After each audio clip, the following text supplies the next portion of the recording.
last year, which is pretty awesome. So we got Ben Friedman with his standard summer gear on. Yeah, and Ben Friedman actually has a full 4-color Delver Oh, deck. is it a full 4? This isn't Grixis with just we got Abrupticase. Deathrite Shaman. This isn't Sultai. This is full 4-color. Full 4 colors. So hopefully, I wonder if he's been able to draw 4 cards with his Painful Truths against Athalia yet. That would be very cool. So for those of you who aren't familiar with the matchup, basically Jonathan Morawski is going to be looking to reanimate some huge creature on the first couple turns of the game, preferably as soon as turn 1 or 2. As soon as he gets to turn 3 or 4, things are going to start turning in favor of Ben. And Ben is basically going to be looking to do the Delver thing, disrupt his opponent, and then put a clock on him. So Jonathan's going to start off with a Thoughtseize here. Ben is going to use a Spell Pierce to stop it. Let's see if Jonathan decides to turn up some action here on turn 2. He's just going to pass the turn back. And we were kind of, joking around about how Ben was only playing 2 Tarmogoyfs. It looks like he just had only a certain number of slots in his deck for threats.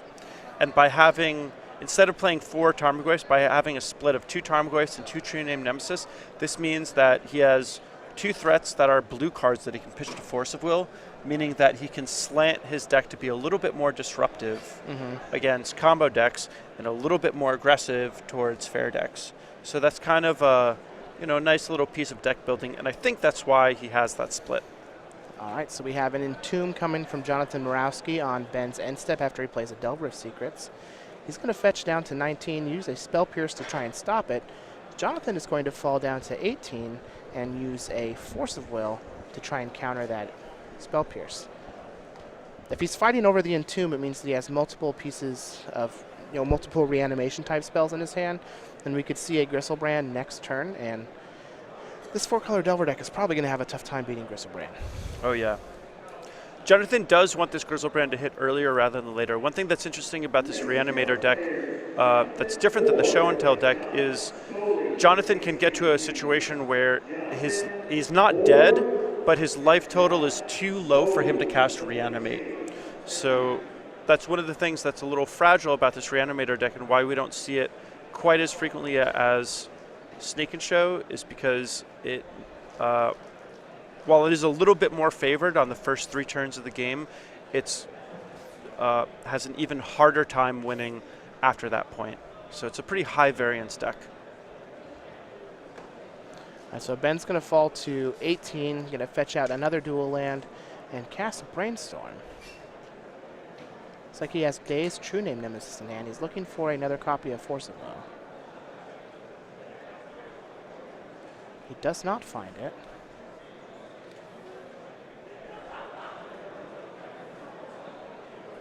And it's always tricky to figure out what to fight against with these Reanimator decks because they generally have around equal parts reanimate spells and spells that put creatures in your graveyard. The enablers. And so it's tricky to figure out which ones you're supposed to fight over.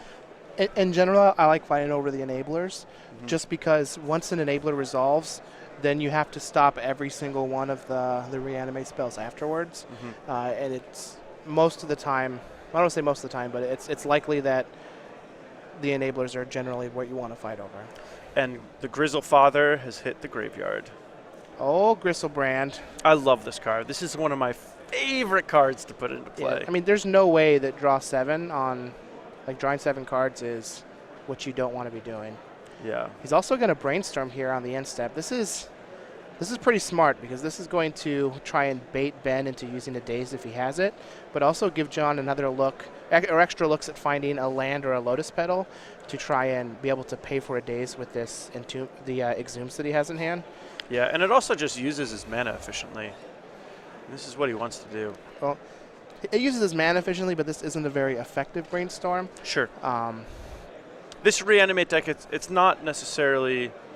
well, it's just all about speed. Yeah. It really needs to win on the first 3 turns of the game. It doesn't really matter that he's giving up some Brainstorm equity, since all he's looking for at that point is just a mana source to play around Daze. Yeah, and he can discard all the cards in the world so long as he gets Grizzlebrand into play, because then he can draw all the cards in the world. Yep, so we're going to draw 7 here. Going to fall down to 11. He has a Force of Will, so this is going to give him some blue cards to be able to pitch to Force of Wills.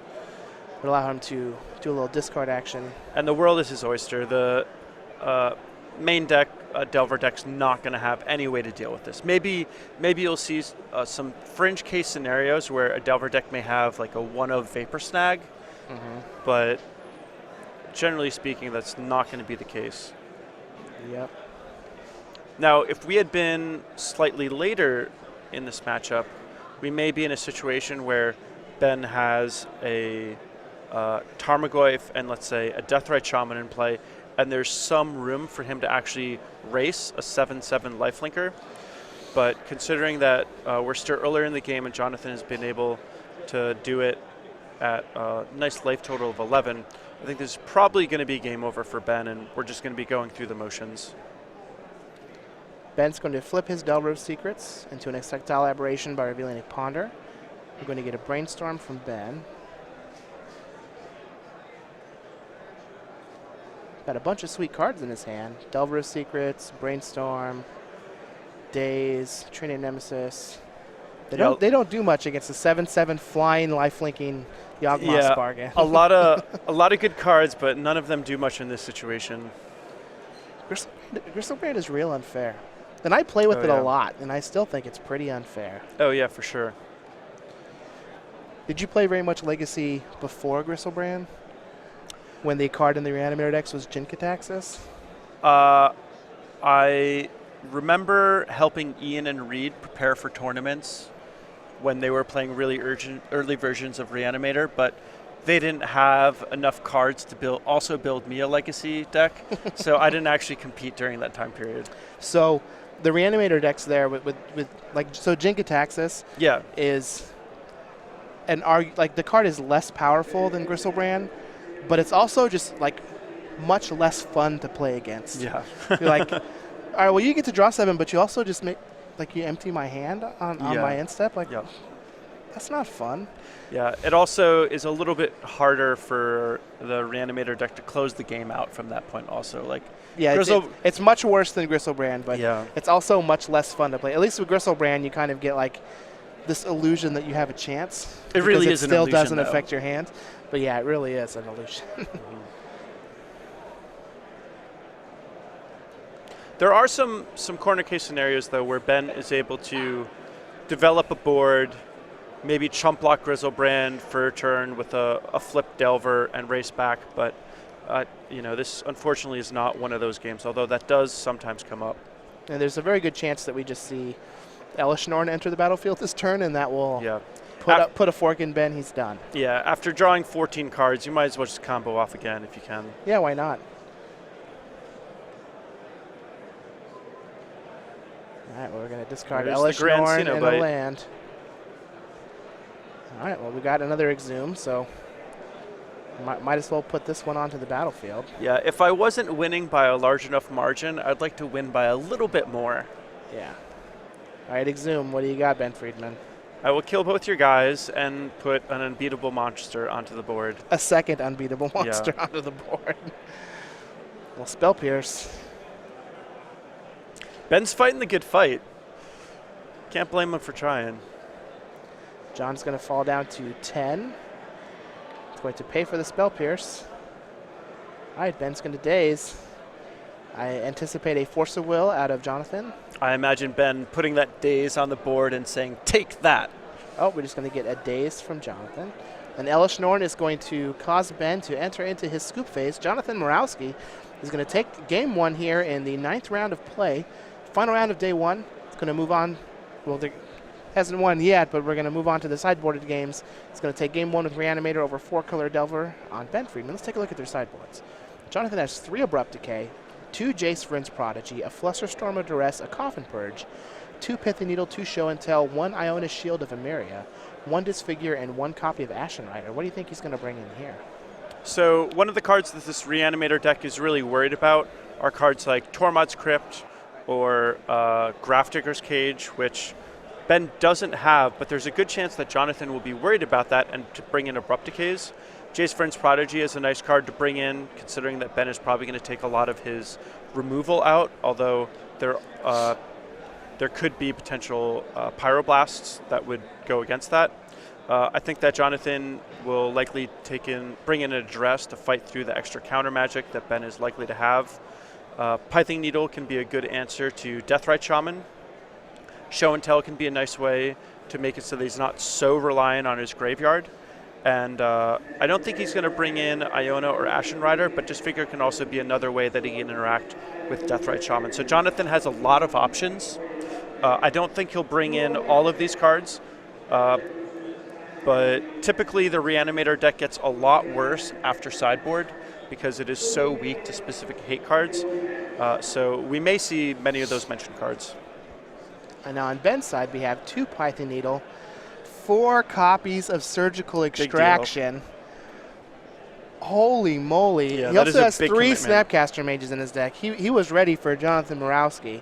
Yep. 2 Flusterstorm, 2 Thoughtseize, 1 Dismember, 2 Umezawa's Jite, and 2 copies of Painful Truce. How do we think Ben Friedman's going to side here? Well, the Surgical Extractions are definitely coming in, but I would just like to know. How many? Yeah, all 4. All of them? All of them, yeah. I mean, you don't play 4 Surgicals to not bring in 4 Surgicals against the Reanimator deck, yeah, right? Yeah, definitely.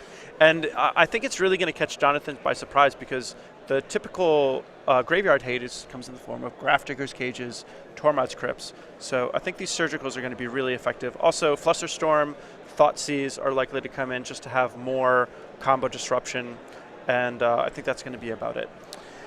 A big point here is that Jonathan didn't see any Snapcaster Mages out of Ben, and that's the one super unique card in his build, and he's going to be able to take big advantage of Surgical Extraction. Ben's list is pretty teched out, and you can read about all different types of tech for your decks on the StarCityGames.com newsletter. Ooh, nice. Absolutely free to sign up. It is your source for Magic the Gathering news. You can get the latest on the SCG Tour. You can watch the SCG Tour Match of the Week. You can receive exclusive deck lists and advice, catch up on all the event results, and even read an exclusive Cardboard Crack comic. Absolutely free to sign up. Go.starcitygames.com/newsletter. Yeah, it's great. You wrote for this before, right? Yeah, I was just going to say, I've written for it, you've written for it. Yeah. We've had Craig Crumples write for it, we've had a lot of great people write for it, and it's just one of the easiest way to catch up on the week's highlights. If you're only going to read one thing, that would probably be the one thing to read. And it's free. Oh yeah, free's good. Love free. All right, so our players here are going to draw their opening hands for Game 2. For those of you just now joining us, Jonathan Morawski is up 1-0 with Reanimator against Ben Friedman, who is on 4-color Delver. We saw a very early Gristlebrand enter the battlefield and close things out in short order. The winner of this match is going to move on to 8-1 and put themselves in a very good position to try and top 8 this event. Whoever does not win this match will still make it to Day 2 at 7-2, but they won't have very many losses to give up on the next day if they're wanting to top 8. You know, one of the things I'm most excited about this matchup is the presence of Jace Vryn's Prodigy. This is a card that people have talked a lot about being good in Legacy and Modern. We haven't seen it a whole lot, but this is, I think, one of the situations where it could be at its best, and I would really like to see it do some serious work here. If Jonathan has brought in those Abrupt Decays, he can flash them back. Jace works really well with the Plan A of Reanimator and putting creatures into the graveyard and reanimating them. So that's going to be one of the things that I'm most interested in seeing this match. Yeah, I know that Cedric was pretty high on Reanimator for a while in Legacy, and it was a big proponent of Jace Vryn's Prodigy in his Reanimator decks. So both players are just going to play land go for a couple of turns. Jonathan did play a Lotus Petal on turn 1 just to kind of see what Ben was going to do. He let it resolve. Ben's going to try and ponder here on his 3rd turn. Ooh, there is a Surgical Extraction, one of the many. One of the 4. He also has one in his hand, along with the Snapcaster Mage. So this might be one of those show and tell type matchups for Jonathan. Yep. And you can see that Ben Friedman's hand is just a wall of counter magic. He would really like to get a Delver onto the board and then never tap out again after that. Yeah. Here's an Entomb. This could spell bad news for Jonathan Morawski. Now, I played Reanimator for a bit, particularly when Jeskai Stoneblade was very popular during the pre-Treasure Cruise and Big Three Time. I really like the show and tell aspect of this Reanimator deck. I beat a lot of Jeskai decks when they had Rest in Peace on the battlefield, and they just looked bewildered. Yeah, yeah. Well, it's funny because the Reanimator deck, it's not that common. It's pretty common for show and tell to be in the sideboard, but when you're looking at a sideboard card in a matchup that you don't play often, even something that's like essentially a staple in the sideboard may be something that you're unfamiliar with. Mm-hmm. All right, so Gristlebrand, Jonathan's going to get a Gristlebrand. Ben's just going to pass the turn, or Ben's still going to let him resolve it, and Jonathan's probably thinking, step one complete. I've got a Gristlebrand in my graveyard. This is good news. And Ben Friedman is saying, now you have fallen into my trap. And we see that with Jonathan going for the Reanimate, Ben Friedman essentially has a free counterspell in the form of Surgical Extraction that has huge repercussions for potentially getting rid of every Gristlebrand that's in Jonathan's deck and potentially his hand too. So we've got a Brainstorm response from Jonathan. Now, even if he were to counter this, if Ben has a Snapcaster Mage, he can just use a Snapcaster Mage. Yep.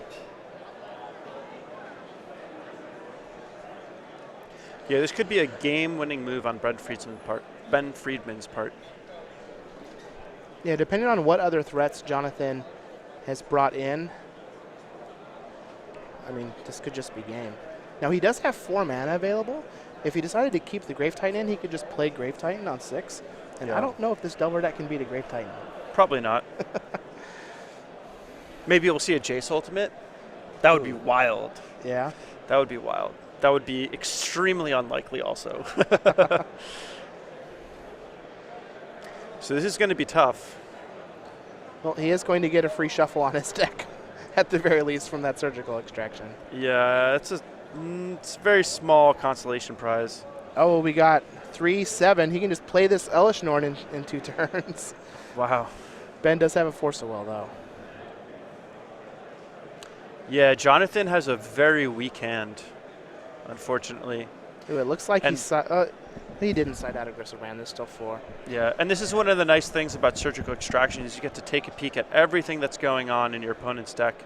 And I did see 2 of the show and tells. I believe I saw Jace also. Yep. Is there a Tide Spout Tyrant? Yeah, that was from the main. Tide Spout Tyrant. There's also a Grave Titan. Mm-hmm. Ben's counting up the mana to see when a Grave Titan could potentially be online.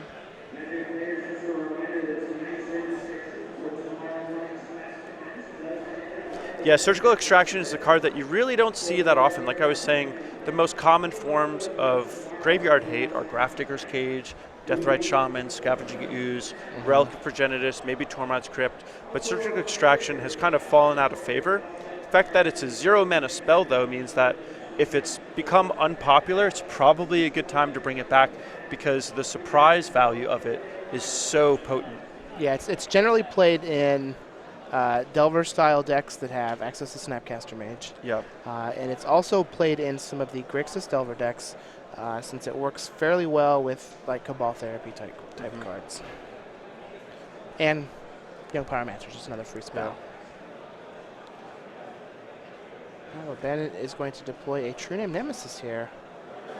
I choose you. Yep. Protection. So not the most efficient threat here. 7-turn clock. Still very good. Really, I mean, it clocks his opponent just as fast as a Delver. Doesn't get tagged by Disfigure or Abrupt Decay. And now Ben can just sit back on this counter wall and just make sure that Jonathan can't do what he wants to do. And he has another Surgical Extraction that he drew after leaving it there on top from the Ponder. And this has got to have Jonathan really worried. Fighting through a Surgical Extraction is not what you would expect, and probably the worst case scenario for a Reanimator deck. At least when someone has Grafdigger's Cage, it doesn't actually wipe out your graveyard, and you can potentially interact with it with Abrupt Decay. Yeah. But Surgical Extraction's a lot trickier. So we might just see a hard cast Elish Norn here.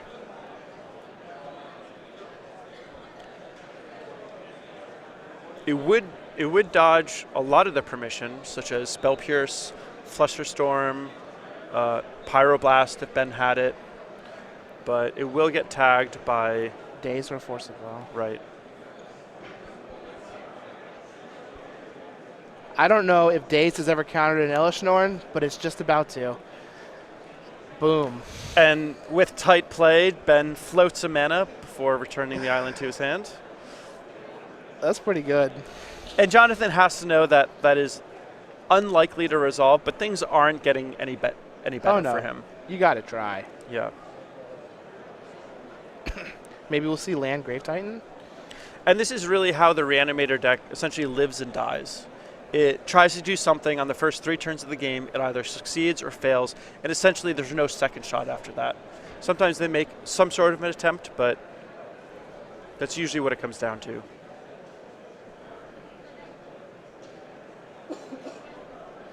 And Ben just has it all.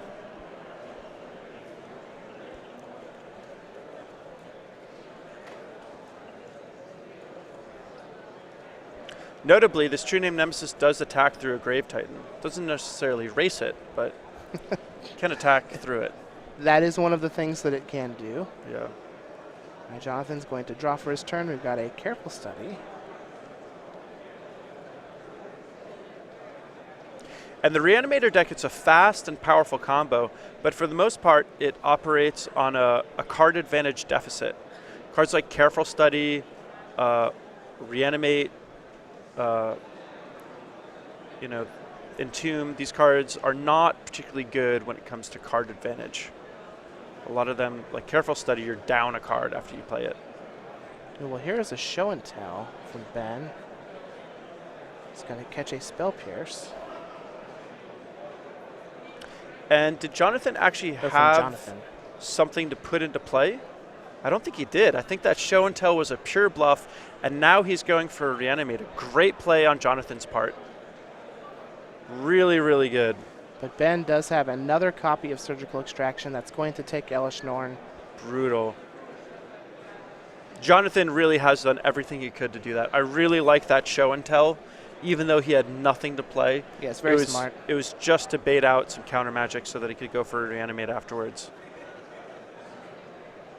All right, well, Jonathan is going to scoop him up. Ben is going to take the second game here with a back-breaking Surgical Extraction, one of the 4 in his sideboard.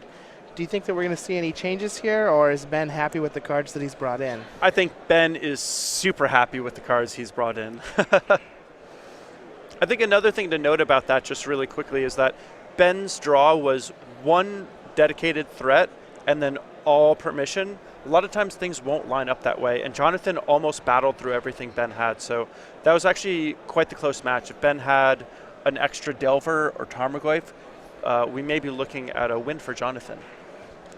I could see that. Now, one of the unique cards in Ben's deck is Snapcaster Mage. Yep, great card. The 2 pins that we're wearing Oh, I see where you're going. Snapcaster Mage. Man, your bridges are on fire. And you can check out here our creature collection, where you can get playmats, sleeves, and player bundles now. Go to StarCityGames.com/creature collection. We've got Snapcaster Mage, art done beautifully by the very talented Andrea Radek in Star City headquarters. And we also have the Fruit Bat. So I only had 1 submission that I saw. Yeah, it was Flappy. Flappy the Fruit Bat. Mm-hmm. I don't like it, unfortunately. I like it, but I want some more suggestions. I want something better. So feel free to hit us up with what you think this Fruit Bat should be named. You can tag Andy and I. We could even just do a hashtag Fruit Bat or something so that I can search it to be able to see it. Hashtag Fruit Bat, and help us name this Fruit Bat. It's real cute. Yeah, I would love to see a pun specifically with watermelon. Same. That would be cool. But again, these are available now. Playmat sleeves and player bundles. Go to StarCityGames.com/creature collection to get yours. You too can have the awesome Snapcaster Mage at your side, much like Ben Friedman has the awesome Snapcaster Mage. Let's learn a little bit more about him. He's not just all sleeveless shirts. He has cowboy hats as well. He is 23 years old. Man of style. Baltimore, Maryland. He has 8 open top 8s with 1 win, 4 invitational top 8s. Hasn't been able to close one out yet. He is good friends with fellow Magic players Alexander Magellan, Joe Demestrio, and Christian Calcano. Got the nickname 40 Card Freeman because he used to dislike playing limited. And he blogs about topics in philosophy. Interesting. I'll have to check out the blog. Generally philosophy having to do with how awesome cowboy hats are and patterned shirts with tractors on them. Are you for real? No. Okay. But I wouldn't be surprised. Ben is a nice guy. He's extremely intelligent. I enjoy every interaction cool. that I have with him. Jonathan Morawski is also a pretty nice guy. Yeah, super nice guy. He's very good at Magic, and he was in the Players' Championship last year. Yeah, which is pretty awesome. Let's see if we can learn a little bit more about him as these players finish up shuffling. He's 33 years young, from Douglas, MA. Is that Massachusetts? Hometown? Yeah, hometown. Yeah. Hometown boy here by Worcester. Yep. He has 3 open top 8s. I don't know if Douglas is near Worcester or not. He once worked as a navigator on board a boat that traveled the Arctic Circle. That's really sweet. He owns a flock of chickens, and he loves smoothies. Sweet. I too love a good smoothie. Mm-hmm. Are you a smoothie fan? Oh yeah. What is your favorite smoothie flavor? Mango. Mango? Yeah. Respectable. I like strawberry banana.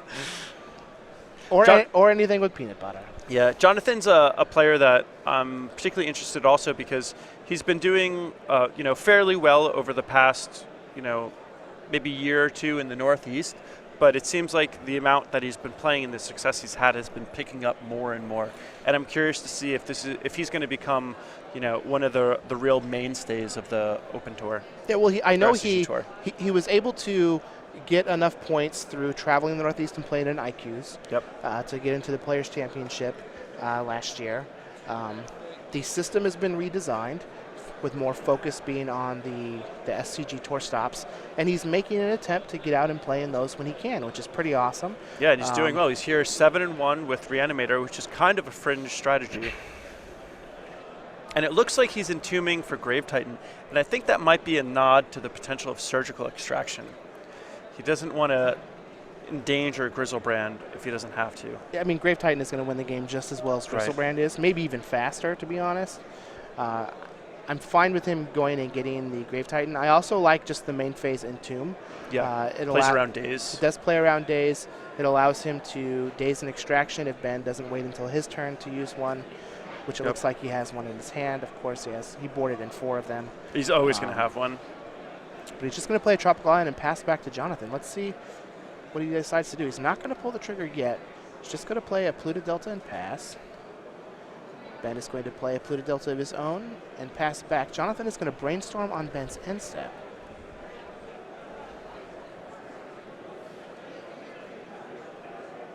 Let's see if Ben wants to fight this or not. And so long as there's no clock on the board, Jonathan can probably just hit land drops and bide his time. So Ben is going to counter the brainstorm with a Spell Pierce, pass the turn to Jonathan. If he can get that Grave Titan on the battlefield, I don't think there's a whole lot that Ben can actually do about it. Yeah. Reanimate targeting Grave Titan. Here's a nice surgical extraction targeting Grave Titan. Nice free counterspell. Also gives Ben a chance to see what Jonathan has going on in his hand. So he can line everything up perfectly. Oh, just 3 lands. Ooh, yikes. That is rough. Wow, Jonathan really wishes that brainstorm that resolved. was a real good brainstorm to snap off there for Ben. Got 2 Verdant Catacombs. Looks like another Tropical Island. Might as well look through Jonathan's deck just to see what else he has. He knows that there's only 1 Grave Titan. Let's see if he changed his boarding up. We got Jaces, Pithing Needles. It's a little interesting, too, that Ben Friedman fired off a Spell Pierce on that brainstorm. I know that a lot of times I prefer not to fight the cantrips and instead fight the spells that quote-unquote matter. That said, if Ben is a little short on mana and has a lot of counter magic in his hand, if he saves it all, it's unlikely that he's going to be able to fire it off all in one turn. And so firing it off on that brainstorm is a good way of making sure that you're not going to be in a situation where you lose the game with counter spells in your hand because there's one big turn where you couldn't actually cast all of them. Not only that, but the texture that I'm reading from the game there, where Jonathan doesn't do anything on turn 2 and then brainstorms on his end step, means that this brainstorm has the potential to be more than just a cantrip. It could just be actual Ancestral Recall, getting rid of bad cards that's in his hand. Yeah. I'm more hesitant to snap off a Spell Pierce on a Ponder, but anytime I can catch a Brainstorm on a good Spell Pierce, that is just delicious. Brainstorm's such a good card. Not only do you have to play it effectively, and it can dig you out of spots, but it forces your opponent to react to you aggressively, depending on how aggressive you're playing your Brainstorms. Yeah, it's a great card. One of my favorite things about Legacy is just being able to play Brainstorm. All right, well, Jonathan is going to pass the turn back to Ben Friedman. He has 3 lands in hand. Ben does still have to try and win the game, though, so let's see if he can find a Tarmogoyf, True Name Nemesis, or something of the like. Looks like there is a True Name on top of his deck, but a bunch of lands. He does have Force of Will already, though, so hand is looking pretty. Yeah, under normal conditions, Ben wouldn't really want to tap 3 mana for a 3-power threat against Reanimator for fear of essentially getting comboed out while he's tapped out. But since he's seen Jonathan's hand and knows that he's working with so little, the only way Jonathan is really going to put anything together is if he top decks a Brainstorm right away. So Jonathan is just going to play a Burn Catacombs and pass back to Ben. Ben's going to pick up that True Name Nemesis now. We're going to go ahead and fetch with a Pluto Delta Fall to 17. He's going to go get another dual land since his deck doesn't have any basics. We've got an Underground Sea. I will choose you with my True Name Nemesis, says Ben Friedman, and pass the turn back to Jonathan Morawski. Jonathan appears to be drawing more lands now. And we were talking about how Ben chose to play 2 Tarmogoyf and 2 True Name Nemesis instead of 4 Tarmogoyf. And if Ben had multiples in a matchup like this, he would love to keep the True Name Nemesis in his hand to be able to pitch to Force of Will. But in this situation, at least he has the threat rather than all blue cards that are disruption. All right, True Name's going to crash in for 3, bring Jonathan down to 17. Like we saw last game, the True Name is just not as big of a threat as Tarmogoyf is normally, so it is going to give Jonathan a few draw steps to try and get back in this game. But Ben is sitting real pretty with a Daze of Force of Will and another Brainstorm in his hand, along with a Snapcaster Mage to replay that Extraction if he needs to. And Jonathan's really catching the bad end of variance here. His deck only has 15 lands, and he's drawn a third of them or more. That's a lot. Yeah. All right, well, we found 2 Delver of Secrets here with this Brainstorm, so Ben is going to be able to greatly increase his clock by leaving a instant or sorcery on top of his deck from that Brainstorm and playing these 2 Delvers. Yeah, I'm not sure if he actually wants the Delvers, though. I think he would probably prefer just to have more disruption, but it looks like he's sensing the weakness in his opponent and is willing to deploy one of them. Yeah, keeping the other one back as a blue card for Force of Will isn't the worst thing in the world. Yeah. One of the easiest ways to lose against a combo deck is to deploy too many threats to the board without having enough protection in your hand. You want to have a good mixture. Usually 1 or 2 threats is all you really want. Yep.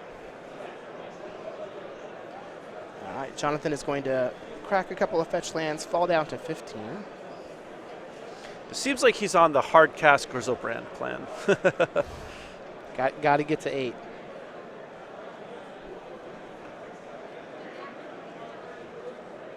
Interestingly enough, he could hard cast a Grave Titan if he had access to one. Yep. My Ponder is going to flip Delver of Secrets. Ben's going to attack for 6, going to bring Jonathan down to 9. You might just play that other Delver now to threaten lethal next turn if you can set up a flip. Yeah, that would be a pretty big difference on the clock. I wonder if he has any 16. lightning bolts. A lot of times against Reanimator, I like keeping 1 lightning bolt in. Just because with Reanimate, they can get to such a low life total. Didn't see any, so it's likely yeah, he didn't cut see them any. all. Yeah, there's a good chance that he did. It's likely he also cut all of his Abrupt Decays, too. Mm-hmm. Man, I really wanted to see Jace in this matchup. Yeah, it doesn't look like Ben has a lot of ways to get rid of it, too. A lot of times when I see 2 players playing, I always like to ask myself a question that could potentially be answered by the experience. And that was my big question for this one. Is Jace good in this match? Yeah, that was my question. I still don't have an answer. I feel like it would have been real good on turn 2. Well, I feel that way, but I don't have any proof. You have to test your assumptions. You know what they say about assumptions? What? I forget, actually. So these surgical extractions for Ben have been real good in this match. I wonder if he's played Reanimator very much in this tournament. Thoughtseize is going to take care of the Reanimate. He's going to play a Delver. I assume he left a card on top of his deck with the Ponder to flip the Delver of Secrets. And that's going to be game. Jonathan just Jonathan flooded is going out. to extend the hand. Yep, he's just got nothing going on. He's a great player, but Ben Friedman is going to be able to finish this day 7-1. And they don't call him Benny Beatdown, but he certainly played the role this match. So Ben Friedman is going to take this match 2-1 over Jonathan Morawski. 4-color Delver is going to be triumphant over Reanimator. Ben is going to move on to 8-1. Both players are locked for day 2.